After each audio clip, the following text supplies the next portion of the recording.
सापर्टखौ होबाय माबायदि मोनदों?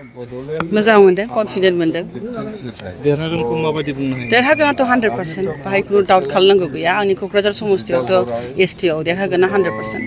जुदि देरहालाङोब्ला मन्थ्रिखौ हिन्जावफ्रा डिमान्ड खालायदों खारन हिन्जावफोरनि खामानि मावनांगोन जिहेतु दायित्व गोनां मोनसे पदबि लादों बाहायथ' आरो जिरायनानै MLA जानानै जिरायनानै थाहैनाया खुनु खामानि गैया समाजनि खामानि मावनांगोन।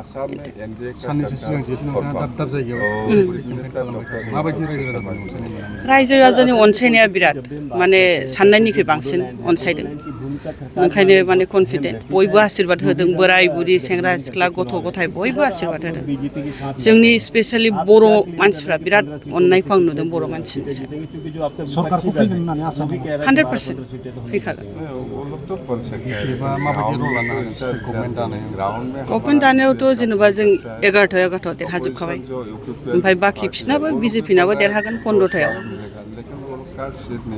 गावनि थाखायनो गावनो भट होनानै मोजां मोनदों